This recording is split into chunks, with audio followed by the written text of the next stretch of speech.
அனைவருக்கும் வணக்கம். Bharat exam YouTube சேனலுக்கு உங்கள் அனைவரையும் வரவேற்கிறேன். நண்பர்களே, இது நான் சக்கரவர்த்தி. நண்பர்களே, இது நாம் காண இருப்பது என்ன அப்படின்னு பார்த்தீங்கன்னா டிஎன்பிஎஸ்சி அசஸர் ஃப்ரீ ஆன்லைன் கிளாஸ் நம்ம தொடர்ச்சியாக பார்த்து வரோம். இடைப்பட்ட கேபிள் நம்மளால பண்ண முடியல. இப்போ மறுபடியும் நம்ம கண்டினியூ பண்ண போகிறோம். நாளையிலேருந்து பார்த்தீங்கன்னா டெய்லி ஒரு கிளாஸ் உங்களுக்கு வந்துடும். மிக முக்கியமான டாப்பிக்கில் பார்த்தீங்கன்னா நம்ம இந்த எக்ஸ்பிளனேஷன் இருக்கும். இப்போ இன்னைக்கு நம்ம என்ன பார்க்க போறோம்னா 5 இயர் பிளான் இந்தியன் எக்கனாமிக் டாபிக்ல 5 இயர் பிளான் மாடலை தான் பார்க்க போறோம். இந்த கொஸ்டின் பார்த்தீங்கன்னா ரிப்பீட்டடா டிஎன்பிஎஸ்சியில் இருந்தாலும் சரி, வேற எந்த காம்படிட்டிவ் எக்ஸாம் இருந்தாலும் சரி, அந்த 5 இயர் பத்தி ஒரு கொஸ்டின் இல்லாமல் இருக்காது. நீங்க 60 மார்க் ஒரு கொஸ்டின் லீக் ஆயிடுச்சுன்னு நீங்க நினைக்கலாம். ஓகேங்களா? அந்த அளவுக்கு ரொம்ப முக்கியமான டாபிக். அதனால அந்த டாபிக் மறுபடியும் நம்ம தொடங்குறோம். ஓகேங்களா? இது ப்ரிப்பரேஷன் பண்ணது பார்த்தீங்கன்னா நம்ம ஸ்டாஃப் பார்த்தீங்கன்னா ஜெனிஃபர் அவங்க தான் ப்ரிப்பேர் பண்ணியிருக்காங்க. இப்போ இதோட தொடர்ச்சி இப்போ நம்ம காணலாம். பார்க்கறதுக்கு முன்னாடி நம்ம என்ன பார்க்க போகிறோம் அப்படின்னு பார்த்தீங்கன்னா, இப்போ எல்லாருக்கும் எக்ஸாம் அப்டேட் ஏதாவது இருக்கான்னு நீங்கள் கேட்பீங்க, எதிர்பார்ப்பீங்க. அதுதான் உண்மை. இப்போ பார்த்தீங்கன்னா லாஸ்ட் நம்ம கால் பண்ணி கேட்கும்போது அவங்க என்ன பதில் சொன்னோன்னா, எக்ஸாம் சென்டர் அலோகேஷன் பார்த்தீங்கன்னா பைக் இருக்குது. அது இப்போ இறுதிக்கட்டத்தை எட்டிடுச்சு. அதுக்கான இப்போ நோட்டிஃபிகேஷன் பார்த்தீங்கன்னா அஃபீஷியலாக சீக்கிரம் அனௌன்ஸ்மெண்ட் பண்ணிடுவாங்க. அந்த பதிலை தான் நமக்கு ஃபோன் பண்ணி கேட்க மூலமாக சொன்னாங்க. அதே போல் நிறைய ஸ்டூடெண்ட்ஸ் கேட்கும்போது அவங்க வேலை பார்க்குறவங்க, தொழிற்சங்கத்தில் இந்த மாதிரி நிறைய ஸ்டூடெண்ட்ஸ் பேசிக்கிட்டு தான் இருக்காங்க. ஸோ அவங்க சொல்கிற பதிலும் இதுதான். டிசம்பருக்குள்ள நோட்டிஃபிகேஷன் வரும். பிப்ரவரி ஃபர்ஸ்ட் வீக் செகண்ட் வீக்கில் எக்ஸாம் இருக்கும். ஏப்ரலுக்குள்ள பார்த்தீங்கன்னா போஸ்டிங் போட்டுருவாங்க. அப்படின்னு ஓவராலாக பார்த்தீங்கன்னா எல்லா பலதரப்பட்ட ஸ்டூடெண்ட்ஸ் நம்மகிட்ட இருக்காங்க. கிட்டத்தட்ட ஒரு 2500 பேர் பார்த்தீங்கன்னா வாட்ஸ்அப் நம்பராகவே இருக்காங்க. ஸோ எல்லாரும் எங்கிட்டாவது ஒரு அப்டேட் கொடுத்துட்டு தான் இருக்காங்க. அதுவும் நான் உள்வாங்கிட்டு உங்களுக்கு தெரிவிக்கல பார்த்தீங்கன்னா எல்லாருக்கும் தெரிவிக்கல பார்த்தீங்கன்னா ஒரு கடமை நான் நினைக்கிறேன். ஓகேங்களா? இப்போ அதுதான் எக்ஸாம் டேட்டை பற்றியோட நமக்கு இன்ஃபர்மேஷன். அதே போல் பார்த்தீங்கன்னா இப்போ நான் இப்போ ஏற்கனவே சொன்னது போல் பார்த்தீங்கன்னா நம்ம அசஸர் பண்ணிக்கான பார்த்தீங்கன்னா ஸ்டடி மெட்டீரியல் அப்புறம் டெஸ்ட் சீரிஸ் ப்ரொவைட் பண்ணிருக்கோம். உங்களுக்கு யாருக்கும் தேவைன்னு ஃபீல் பண்ணீங்கன்னா இந்த டிஸ்பிளே இருக்கிற வாட்ஸ்அப் நம்பருக்கு கமெண்ட் பண்ணுங்கள். அதே போல் பார்த்தீங்கன்னா இந்த டாப்பிக்கோட இந்த 5 இயர் பிளானோட டாப்பிக்கோட பிடிஎஃப் ஏற்கனவே ஸ்டடி மெட்டீரியல் இல்லை டெஸ்ட் சீரிஸை பர்ச்சேஸ் பண்ணுறதுக்கு பார்த்தீங்கன்னா ஃப்ரீயாகவே உங்களுக்கு சென்ட் பண்ணி விடுறேன். ஓகேங்களா? வாங்க, மறக்காமல் சப்ஸ்கிரைப் பண்ண ரெட் கலர் பட்டனை ப்ரெஸ் பண்ணுங்கள். அது பக்கத்தில் வர அந்த பெல் பட்டனை ப்ரெஸ் பண்ணிங்கன்னா நம்ம சேனலில் எந்த வீடியோ போட்டாலும் உடனுக்குடனான அப்டேட்ஸ் உங்களுக்கு உடனே கிடச்சிரும்.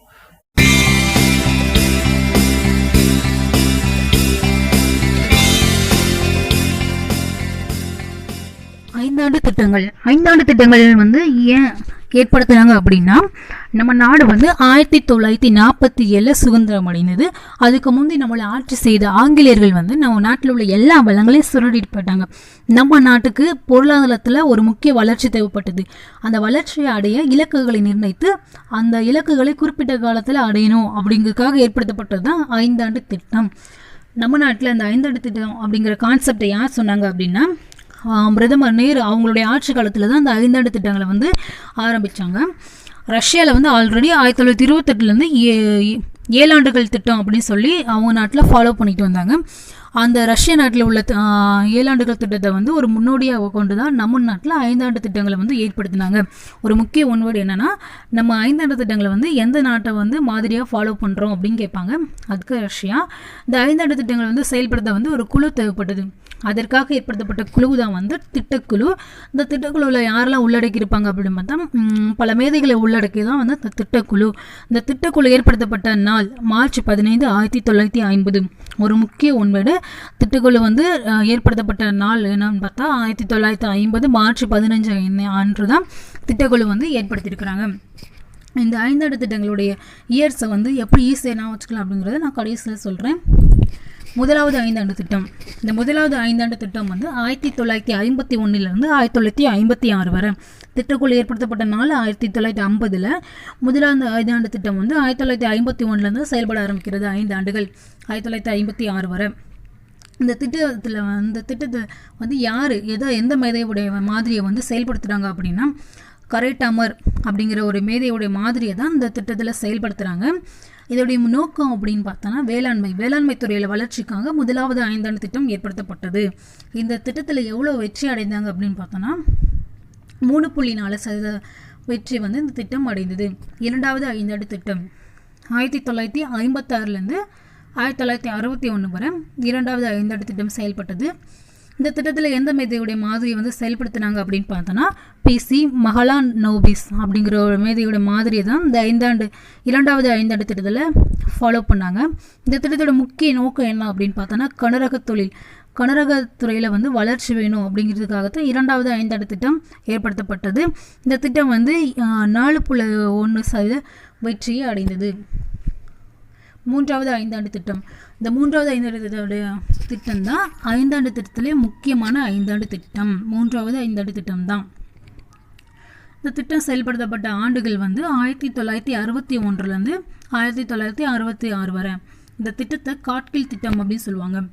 இந்த திட்டத்தோட முக்கிய நோக்கம் என்னென்னா சுதந்திரமான பொருளாதார மற்றும் சுய முன்னேற்றம் தான் இந்த திட்டத்தோட முக்கிய நோக்கம். இந்த திட்டத்துக்கு வந்து எவ்வளோ இலக்கு நிர்ணயிச்சிருந்தாங்க அப்படின்னா 5.6% இலக்குகள் வந்து நிர்ணயிச்சிருந்தாங்க. பட் இந்த திட்டம் வந்து 2.4% இலக்கு தான் வந்து அடைந்தது. இது ஒரு தோல்விகரமான முதலாவது ஒரு ஐந்தாண்டத்திலே ஃபஸ்ட்டு தோல்வி கண்ட திட்டம் அப்படின்னா மூன்றாவது ஐந்தாண்டு திட்டம் தான். ஏன் அப்படின்னா இந்தியா சீனா போர் 1960 வந்து இந்தியாவுக்கும் சீனாவுக்கும் வந்து போர் நடந்துட்டு இருந்தது. ஸோ அவங்க போரில் கான்சன்ட்ரேஷன் பண்ணனால அந்த திட்டத்தில் வந்து அவ்வளோ சக்ஸஸ்ஃபுல்லாக முடியல. திட்ட விடுமுறை காலம் ஏன் அறிவித்தாங்க அப்படின்னா ஏற்கனவே வந்து இந்தியா சீனா போர், இந்தியா பாகிஸ்தான் போர் நடந்துகிட்ருக்கு. அப்போது அவங்களால அந்த போரில் கான்சன்ட்ரேஷன் பண்ணும்போது இந்த திட்டங்களை வந்து சரியாக அவங்களால நிறைவேற்ற முடியல. ஆனால் திட்ட விடுமுறை காலம் அப்படின்னு சொல்லி 3 வருடங்கள் அறிவிக்கிறாங்க. 1966 1969. இது ஒரு முக்கியமான ஒரு திட்ட விடுமுறை காலம் வந்து 1966 69 வரை திட்ட விடுமுறை காலம். ஆனாலும் வேளாண்மை தொழில்துறையில் வந்து அந்தந்த ஆண்டுக்கு எந்தெந்த தேவைகள் உள்ளதோ அதெல்லாம் வந்து நிவர்த்தி பண்ணிட்டு தான் இருந்தாங்க. நான்காவது ஐந்தாண்டு திட்டம் இயர் வந்து 1969 1974 வரை. இது எந்த மேதையுடைய மாதிரி செயல்படுத்தினாங்க அப்படின்னு பார்த்தா அசோக் மேத்தா அப்படிங்கிற ஒரு மேதையோட மாதிரி தான் செயல்படுத்தினாங்க. இந்த திட்டத்தோட முக்கிய நோக்கம் என்னென்னா நிலையான வளர்ச்சி, தற்சார்பு நிலையை அடைதல், சமுதாய முன்னேற்றம். இதைத்தான் வந்து இந்த திட்டத்தில் செயல்படுத்தினாங்க. இந்த திட்டத்துக்கு வந்து இலக்கு நிர்ணயிச்சாங்க. 5.7% வந்து இலக்கு அடையணும் அப்படின்னு நிர்ணயிச்சாங்க.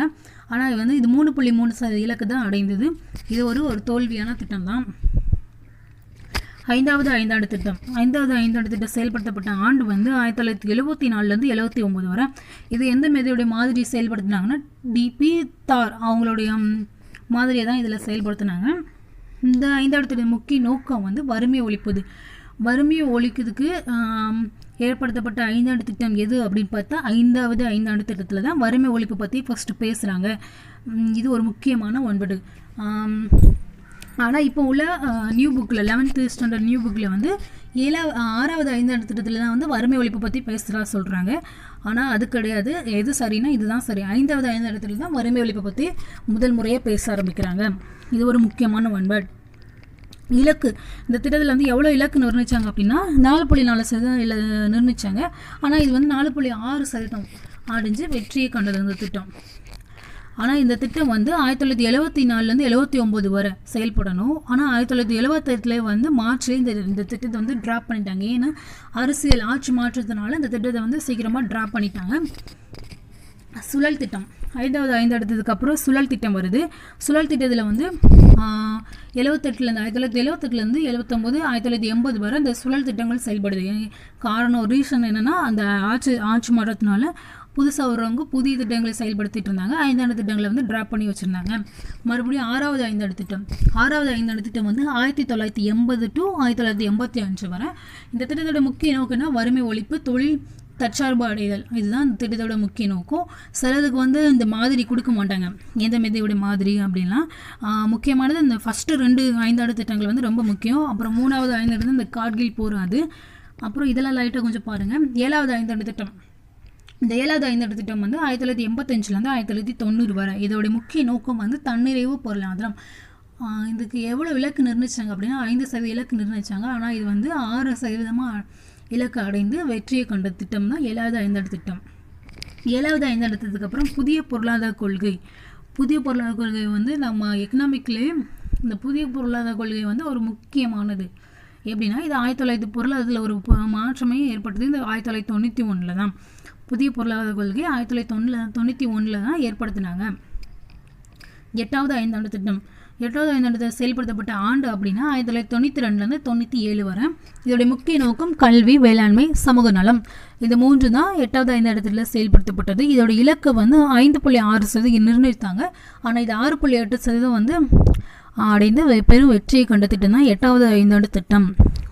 அப்புறம் 9வது ஐந்தாண்டு திட்டம். 9வது ஐந்தாண்டு திட்டம் வந்து 1997லேருந்து 2002 வரை செயல்படுத்தப்பட்டது. இந்த திட்டத்தோடைய முக்கிய நோக்கம் சமூக நீதியுடன் கூடிய சமமான வளர்ச்சி. அதுதான் இதோடைய முக்கிய நோக்கம். இதுக்கு எவ்வளோ இலக்கு நிர்ணயிச்சாங்க அப்படின்னா 7% இலக்கு நிர்ணயிச்சிருந்தாங்க. ஆனால் 5.6% இந்த இலக்கு அடைந்து இது ஒரு தோல்வியை கொண்ட திட்டம் தான் 9வது ஐந்தாண்டு திட்டம். 10வது ஐந்தாண்டு திட்டம். 10வது ஐந்தாண்டு திட்டம் 2002லேருந்து 2007 வரை. இதோடைய நோக்கம் தலா வருமானம் இரட்டிப்பு. அதுதான் இதோடைய நோக்கம். இதோட இலக்கு வந்து 8%. தோல்வி வந்து இது தோல்வி தான். ஏன்னா இது 7.2%. இது வந்து இலக்கு அடைந்தது. இது ஒரு தோல்விகரமான திட்டம். 11வது ஐந்தாண்டு திட்டமும் 12வது ஐந்தாண்டு திட்டம் இந்த 2 திட்டத்திலே ஒரே ஒரு நோக்கம் தான் வச்சுருப்பாங்க. விரைவான வளர்ச்சி மற்றும் அதிகமான உள்ளடக்கிய வளர்ச்சி அப்படிங்கிறத.